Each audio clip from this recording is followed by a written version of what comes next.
வட மாநிலங்களை நீங்க மக்கள் தொகையோடு ஒப்பிடும் போது அப்புறம் இது என்ன பண்றது அப்படின்னு ஒரு கேள்வி வைக்கிறார் அவர். அதனாலதான் பிரதமர் இன்னைக்கு யூபியில பேசியிருக்காரு, பார்க்கலையா?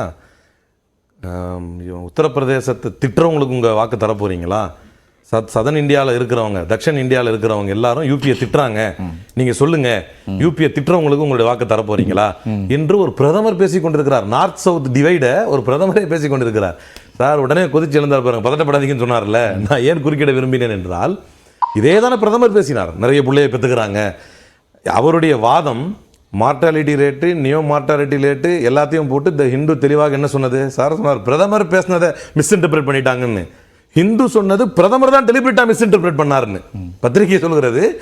டெலிபரேட்லி மிஸ்இன்டர்பிரேட் பண்ணாரு, எர்ரோனியஸான தகவலை கொடுத்தாரு. இஸ்லாமியர்கள் பிள்ளை பெற்றுக் கொள்வது சம்பந்தமா எர்ரோனியஸான தகவலை கொடுத்தாரு. அதே மாதிரி சொன்னார் வெஸ்ட் பெங்கால்ல பாஜக ஆளாத மாநில அரசுகள் ஏற்றுக்கொள்ளவில்லை, மத்திய அரசோட திட்டங்களை செயல்படுத்த மறுத்துட்டாங்க. 1,73,000 விளக்குகளை ஏற்றி கின்னஸ் சாதனை பண்ணி இப்படி தூக்குனார் யோகி ஆதித்யநாத் அவர்கள், மரியாதைக்குரிய யூபி முதல்வர். மறுநாள் அங்கு உண்ணுவதற்கு வழி இல்லாமல் அவர் கின்னஸ் சாதனை விட்டு மிச்சம் வைத்து செய்த எண்ணெயை எடுத்து குடித்தார்கள் 5 பேர் கொண்ட ஒரு ஹிந்து குடும்பம் என்று இந்தியா டுடே பத்திரிகையில மிக தெளிவாக அவருடைய புகைப்படத்தை போட்டு பண்ணது. என்ன சாதனை பண்ணிட்டீங்க நீங்க? அங்க ஸ்டேட்லயும் உங்க ஆட்சி தான் இருக்குது, சென்ட்ரல்லையும் உங்க ஆட்சி தான் இருக்குது. மாநிலங்களை குறை சொல்வதை விட்டு அதாவது கார்டியன் ஒரு முறை எழுதிருந்துச்சு, all good comes from Modi but Modi is not responsible for anything that goes wrong. எல்லா நல்லதுக்கும் மோடி காரணம், ஆனால் எது தவறானாலும் அந்த மாநிலம் அதை எடுத்துக்கல, இவங்க அதை சரியா எடுத்துக்கல என்று பேசுகிறார்கள். இன்றைக்கு நான் எல்லாத்தையும் விட்டுருவோம் சார். ஒரு ஹோம் மினிஸ்டர் இன்னைக்கு பேசுறார், ஒரு ஹோம் மினிஸ்டர் அமித்ஷா பேசுகிறார், பசுவை வதை செய்வதை ஏற்றுக்கொள்ள முடியாது, அப்படி மீறி பசு வதை செய்பவர்களை தலைகீழாக தொங்க விடுவோம் அப்படிங்கிறார். இது என்ன சார் ஸ்டேட்மெண்ட் இது? ஒரு ஜனநாயக நாட்டில் இப்படி ஒரு ஸ்டேட்மெண்ட். அதுக்கு தான் நான் சொல்றேன், deliberately they know what they are அட்டரிங். அவங்களுடைய யூட்டரன்சஸ் என்னன்னு அவங்களுக்கு தெளிவாகவே தெரியும். மக்களுக்கு ஆக்கப்பூர்வமாக எதையும் சொல்வதற்கு அவர்களிடத்தில் எதுவுமே இல்லாத காரணத்தினாலும் மக்களிடத்தில், குறிப்பாக ஓபிசி மக்களிடத்திலே கொண்டு போய் இதுவரைக்கும் இந்த 10 ஆண்டுகளாக அவர்களை ஏமாற்றியாகிவிட்டது. இனி அவர்கள் கேட்க ஆரம்பித்திருக்கிறார்கள். ராகுல் காந்தி பேசுகிறார், காங்கிரஸ் மேனிபெஸ்டோ பேசுகிறது, எங்களுக்கு என்ன தர போறீங்க? ஏன்னா இத்தனை 10 ஆண்டுகளும் இஸ்லாமியர்களை காட்டி தான் பயமுறுத்திட்டு வந்தாங்க. மீண்டும் ஒருமுறை இஸ்லாமியர்களை காட்டி பயமுறுத்துவதற்கு தான் 2 மாடு இருந்தா 1 மாடு பிடிங்கி கொடுத்துருவாங்க, உங்க மங்கள் சூத்திர பிடிங்கி கொடுத்துருவாங்க, சவுத்தில் இருக்கிறவங்க நார்த் ஆளுங்களை திட்டுறாங்க. இன்னைக்கு ஹோம் மினிஸ்டர் இவ்வளவு மோசமாக பேசுகிறார். பசுமாட்டை தொடுபவர்களை தலைகளாக தொங்க விடுவோம். நீங்க என்ன சொல்லணும்? சட்டம் இயற்றுவோம் சொல்லுங்க.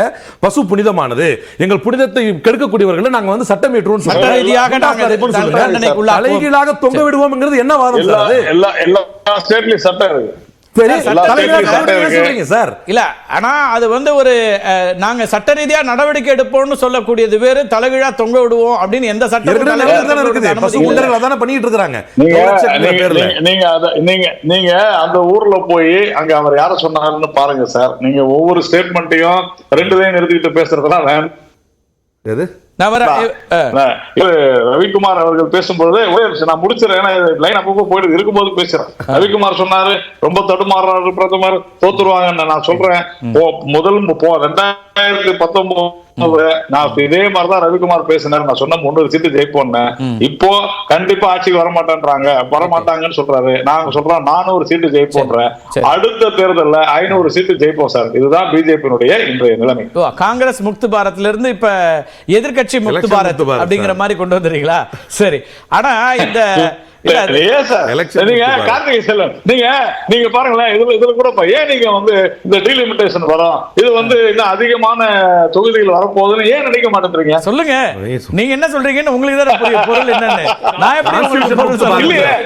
இல்லையே மோடி என்ன சொன்னாரு, நீங்க தான் எல்லா பல பொருள் எடுத்துக்கிறீங்களே. இல்ல சார், மோடி சொல்ல நீங்க இன்னைக்கு அமித்ஷா அவர்கள் பேசியதுக்கு இல்ல, அமித்ஷா அவர்கள் பேசியதுக்கு யாருக்கு சொன்னார்னு கேட்டீங்க. எனக்கு கேள்வி இருக்கு. எலக்டோரல் பாண்ட்ஸ்ல 2 பீஃப் எக்ஸ்போர்ட் கம்பெனிஸ் டொனேட் பண்ணிருக்காங்க 5 கோடி. அவங்கள சொல்றீங்களா? அல்லது இந்தியா தான் emergency second largest beef exporter in the world. இப்ப அவங்க எல்லாம் சொல்றாரா? யார தலையில தொங்க விட போறோம்? சுதந்திர இந்தியாவில் பீஃப் எக்ஸ்போர்ட்ல பிஜேபி அரசுல தான், பிஜேபி ஆட்சிக்கு வந்த பிறகுதான் எக்ஸ்போர்ட் அதிகமா இருக்குது. பீஃப்ன்றது வேற, பசுங்கிறது வேற. முதல்ல இது என்னன்னே நாம புரிந்து கொள்ளலாம். Okay right. எது சார், நான் அது அந்த பசு பாதுகாப்புல நான் உங்களோட உடன்படுறேன் சார், மாற்று கருத்தே இல்லை சார். ஆனா அப்படி பேர்ல யாரையும் தலைகீழா தொங்க விடலாம் முடியாது சார். சட்டம் அதெல்லாம் அனுமதிக்கல சார். அப்படி ஒரு பெரிய இடத்துல இருக்கக்கூடிய தலைவர் அதை பேசலாமா? பேசுறாரு, அதுதான் கிடையாது. அதான் கேள்வி அவங்க. அதுதான் நான் சொல்றேன். நீங்க அவர் என்ன சொன்னாருன்றத முழுசா பாருங்க. எந்த கான்டெக்ஸ்ட் நீங்க சொல்லுங்க, நீங்க சொல்லுங்க என்னதான் சொன்னார் நீங்க சொல்லுங்க. எனக்கு புரியல, ஹிந்தி எனக்கு புரியாது. இந்த ஸ்டேட்மெண்ட் அதான் சார். நீங்க நான் வந்து ஆங்கிலத்துல நான் சொல்றேன், டிரான்ஸ்லேஷன் தான் நான் சொல்றேன். கார்த்திகை செல்வன் இல்ல கார்த்திகை செல்வன், நீங்க புரிஞ்சுங்க அவர் என்ன பேசினாரு, யார் என்ன பேசினாங்க. நீங்க சொல்ற ஸ்டேட்மெண்ட் எப்ப வந்துச்சுன்றது எனக்கு தெரியாது சார். நான் பார்த்தாலும் அந்த கான்டெக்ஸ்ட்ல பேசினாரு பார்த்தாலும் சொல்ல. இன்னைக்கு பேசியிருக்கிறாரு, நீங்க பேசுங்க. உங்களுக்கு தெரிஞ்சதுல எனக்கு எப்படி தெரியும்? ஓகே, ரைட், பேசலாம்.